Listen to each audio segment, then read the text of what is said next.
स्वागत है आपका आज के एपिसोड में। चलिए शुरुआत करते हैं पिछले अभ्यास प्रश्न के साथ। प्रश्न था, गोलान हाइट्स के संबंध में निम्नलिखित कथनों पर विचार कीजिए। 1. यह पश्चिम में जॉर्डन नदी व गैलील सागर, उत्तर में माउंट हर्मन, पूर्व में मौसमी वादी अल रुकाद नदी और दक्षिण में यरमूक नदी से घिरा हुआ है। 2. वर्ष 1967 के 6 दिवसीय युद्ध के अंतिम चरण में इजराइल ने सीरिया से गोलान हाइट्स को जब्त कर लिया। उपर्युक्त में से कौन सा या कौन से कथन सही है या सही है? ए केवल एक, बी केवल दो, सी एक और दो दोनों, डी न तो एक और न ही दो। इस प्रश्न का सही उत्तर है विकल्प सी, एक और दो दोनों। चलिए देखते हैं इसके विश्लेषण को। गोलान हाइट्स यह दक्षिण पश्चिमी सीरिया में इजराइल और सीरिया के बीच सीमा पर 1800 किलोमीटर स्क्वायर क्षेत्रफल वाला एक चट्टानी पठार है।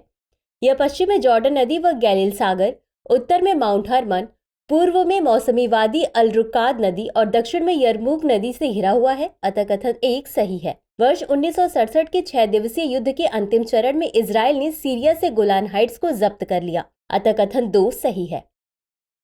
तो चलिए शुरुआत करते हैं आज के एपिसोड की पहले प्रश्न के साथ। प्रोजेक्ट चीता के संदर्भ में निम्नलिखित कथनों पर विचार कीजिए। 1. यह योजना 17 सितंबर 2022 को शुरू की गई थी। 2. इस योजना के तहत 15 नामीबियाई चीतों को कुनो नेशनल पार्क लाया गया था। उपर्युक्त में से कौन सा या कौन से कथन सही है या सही है? ए केवल एक, बी केवल दो, सी एक और दो दोनों, डी न तो एक और न ही दो। इस प्रश्न का सही उत्तर है विकल्प ए केवल एक। चलिए देखते हैं इसके विश्लेषण को। हाल ही में दक्षिण अफ्रीका से मध्य प्रदेश के कूनो राष्ट्रीय उद्यान में लाए गए चीतों में से एक गामिनी ने 5 शावकों को जन्म दिया है। ऐसे में इसे भारत के प्रोजेक्ट चीता कार्यक्रम के लिए एक बड़ी उपलब्धि माना जा रहा है। गौरतलब है कि प्रोजेक्ट चीता पुनर्वास के लिए भारत की एक महत्वाकांक्षी योजना है, जिसे 17 सितंबर 2022 को शुरू किया गया था। अतः कथन एक सही है। इस योजना के तहत 8 नामीबियाई चीतों को कूनो नेशनल पार्क लाया गया था, जिनमें 5 नादा और 3 नर शामिल थे। अतः कथन 2 सही नहीं है।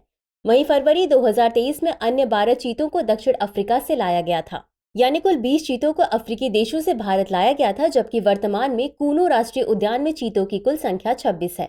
यह परियोजना राष्ट्रीय बाघ संरक्षण प्राधिकरण यानी NTCA द्वारा मध्य प्रदेश वन विभाग, भारतीय वन्यजीव संस्थान यानी WII और नामीबिया एवं दक्षिण अफ्रीका के चीता विशेषज्ञों के सहयोग से कार्यान्वित की जा रही है। बता दें कि वर्ष 1952 में चीते को देश में विलुप्त घोषित कर दिया गया था। अगला प्रश्न है, महतारी वंदन योजना के संदर्भ में निम्नलिखित कथनों पर विचार कीजिए। 1. इस योजना के तहत छत्तीसगढ़ राज्य की पात्र विवाहित महिलाओं को डायरेक्ट बेनिफिट ट्रांसफर यानी DBT के माध्यम से 3000 रुपए प्रति माह की वित्तीय सहायता प्रदान किया जाएगा। 2. इस योजना का उद्देश्य महिलाओं का आर्थिक सशक्तिकरण सुनिश्चित करना है। उपर्युक्त में से कौन सा या कौन से कथन सही है या सही है? ए केवल एक, बी केवल दो, सी एक और दो दोनों, डी न तो एक और न ही दो।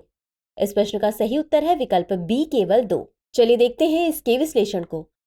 हाल ही में प्रधानमंत्री नरेंद्र मोदी ने महिला सशक्तिकरण को बढ़ावा देने के लिए छत्तीसगढ़ में एक नई योजना महतारी वंदन योजना की शुरुआत की है।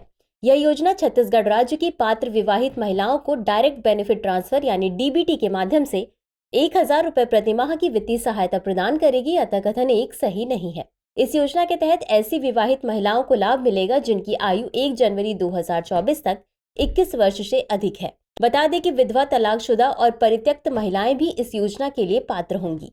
बता दें कि इस योजना का उद्देश्य महिलाओं का आर्थिक सशक्तिकरण सुनिश्चित करना और उन्हें वित्तीय सुरक्षा प्रदान करना है।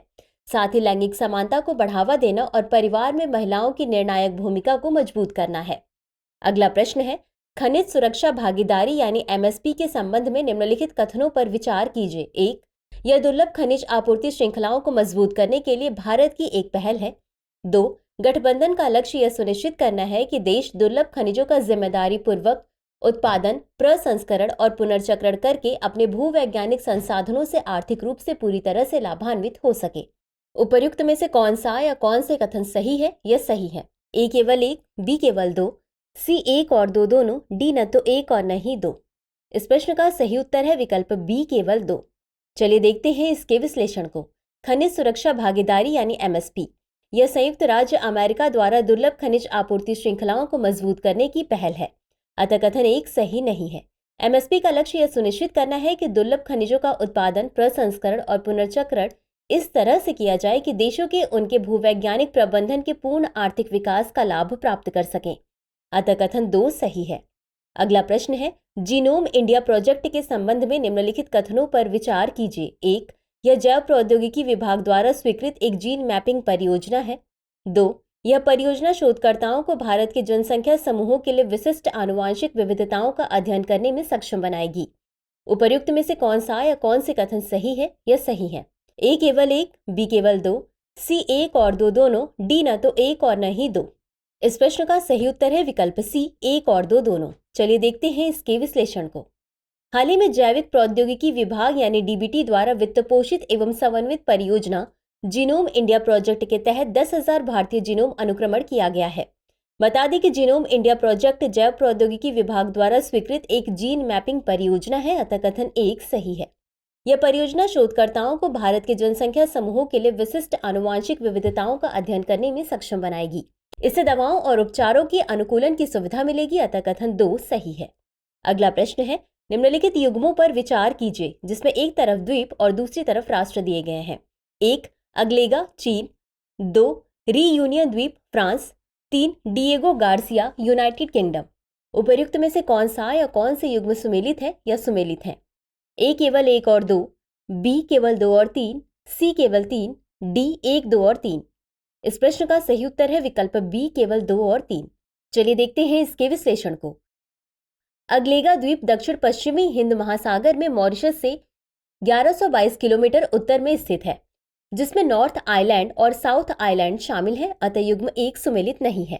रीयूनियन मस्कारेन एक द्वीप समूह है जो एक फ्रांसीसी विदेशी विभाग और विदेशी क्षेत्र है। अतः युग्म 2 सुमेलित है। डिएगो गार्सिया ब्रिटिश हिंद महासागर क्षेत्र यूनाइटेड किंगडम के एक विदेशी क्षेत्र में एकमात्र बसा हुआ द्वीप है। अतः युग्म 3 सुमेलित है। अगला प्रश्न है, डाक कर्मयोगी परियोजना के संबंध में निम्नलिखित कथनों पर विचार कीजिए। 1. यह ग्रामीण डाक सेवकों और डाक विभाग के कर्मचारियों की दक्षता बढ़ाने के लिए एक ई लर्निंग प्लेटफॉर्म है। 2. इस पोर्टल को मिशन कर्मयोगी के दृष्टिकोण के तहत संस्थान में विकसित किया गया है। उपर्युक्त में से कौन सा या कौन से कथन सही है या सही है? ए केवल 1, बी केवल 2, सी 1 और 2 दोनों, डी न तो 1 और न ही 2। इस प्रश्न का सही उत्तर है विकल्प सी, 1 और 2 दोनों। चलिए देखते हैं इसके विश्लेषण को। डाक कर्मयोगी परियोजना यह ग्रामीण डाक सेवकों और डाक विभाग के कर्मचारियों की दक्षता बढ़ाने के लिए एक ई लर्निंग प्लेटफॉर्म है। अतः कथन 1 सही है। मेघदूत पुरस्कार भारतीय डाक द्वारा डाक विभाग में शीर्ष प्रदर्शन करने वाले कर्मचारियों को दिए जाने वाला एक राष्ट्रीय स्तर का पुरस्कार है। उत्कृष्ट प्रदर्शन को मान्यता देने और डाक कर्मचारियों को प्रोत्साहित करने के लिए वर्ष 1984 में पुरस्कार शुरू किए गए थे। इस पोर्टल को मिशन कर्मयोगी की परिकल्पना के तहत संस्थान में यानी इन हाउस विकसित किया गया है। अतः कथन 2 सही है। अगला प्रश्न है, जीनोम अनुक्रमण के बारे में निम्नलिखित कथनों पर विचार कीजिए। 1. जीनोम 3 न्यूक्लियोटाइड आधारों से बना है, एडेनिन, साइटोसिन और थाइमिन। 2. भारत ने अपना पहला पूर्ण मानव जीनोम वर्ष 2003 में घोषित किया था। उपर्युक्त में से कौन सा या कौन से कथन सही है या सही है? ए केवल 1, बी केवल 2, सी 1 और 2 दोनों, डी न तो 1 और न ही 2। इस प्रश्न का सही उत्तर है विकल्प डी, न तो 1 और न ही 2। चलिए देखते हैं इसके विश्लेषण को। जीनोम यह किसी जीव की संपूर्ण वंशानुगत सूचना का प्रतिनिधित्व करता है जो मादा नर जनकों से विरासत में मिली जैविक निर्देश वंशावली के रूप में कार्य करता है। 4 न्यूक्लियोटाइड आधारों यानी एडेनिन, साइटोसिन, गुआनिन और थाइमिन से बने जीनोम में मनुष्यों में लगभग 3 बिलियन आधारभूत युग्म होते हैं। अतः कथन 1 सही नहीं है। यह जटिल अनुक्रम किसी व्यक्ति की शारीरिक विशेषताओं, रोगों के प्रति संवेदनशीलता और अन्य जैविक लक्षणों को नियंत्रित करने वाले आवश्यक सूचना को कूटबद्ध करता है। एक वैश्विक टीम की सहायता से प्रथम पूर्ण मानव जीनोम का अनुक्रमित किया गया। यह 13 वर्ष अवधि एवं $3 बिलियन के बाद वर्ष 2003 में निर्मित हुआ था। भारत द्वारा प्रथम पूर्ण मानव जीनोम की घोषणा वर्ष 2009 में की गई थी। अतः कथन 2 सही नहीं है। अगला प्रश्न है, अंतर्राष्ट्रीय कृषि विकास कोष यानी IFAD के संबंध में निम्नलिखित कथनों पर विचार कीजिए। 1. यह एक अंतर्राष्ट्रीय वित्तीय संस्थान और विशेष संयुक्त राष्ट्र एजेंसी है। 2. इसके 177 देश हैं और भारत सदस्य देश नहीं है। उपर्युक्त में से कौन सा या कौन से कथन सही है या सही है? ए केवल 1, बी केवल 2, सी 1 और 2 दोनों, डी न तो 1 और न ही 2। इस प्रश्न का सही उत्तर है विकल्प ए केवल 1। चलिए देखते हैं इसके विश्लेषण को।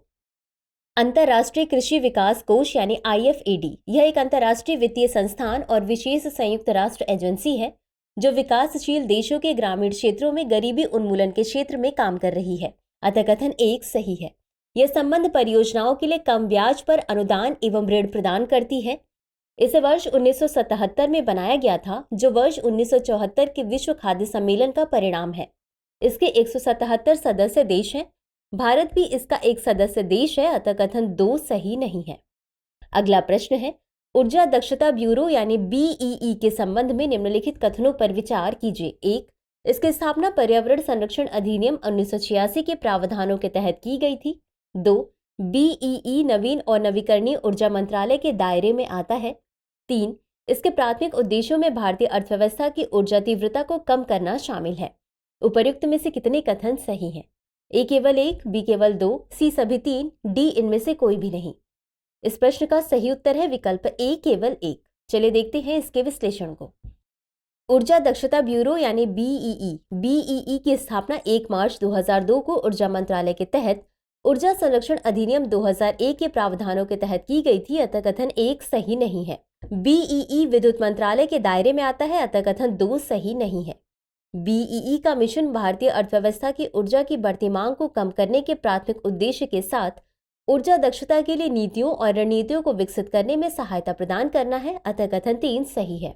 BEE ने भारत को अपनी ऊर्जा खपत लगभग 3.5% कम करने में मदद की है। तो चलिए अंत में देखते हैं आज के अभ्यास प्रश्न को। Centre for development of advance computing यानी CDAC के संबंध में निम्नलिखित कथनों पर विचार कीजिए। 1. यह इलेक्ट्रॉनिक्स और सूचना प्रौद्योगिकी मंत्रालय की शीर्ष अनुसंधान और विकास शाखा है। 2. इसकी स्थापना संयुक्त राज्य अमेरिका द्वारा सुपर कंप्यूटर के आयात से इनकार के संदर्भ में सुपर कंप्यूटर बनाने के लिए की गई थी। 3. CDAC ने 1991 में भारत का पहला स्वदेश निर्मित सुपर कंप्यूटर परम 8000 बनाया। उपर्युक्त कितने कथन सही नहीं है? A केवल 1, B केवल 2, C सभी 3, D इनमें से कोई भी नहीं। इस प्रश्न का उत्तर कमेंट बॉक्स में जरूर दें। आज के लिए बस इतना ही। शुक्रिया। डियर व्यूअर्स, अपने एग्जाम की तैयारी को और बेहतर करने के लिए हमारे चैनल को लाइक, शेयर और सब्सक्राइब करना न भूलें।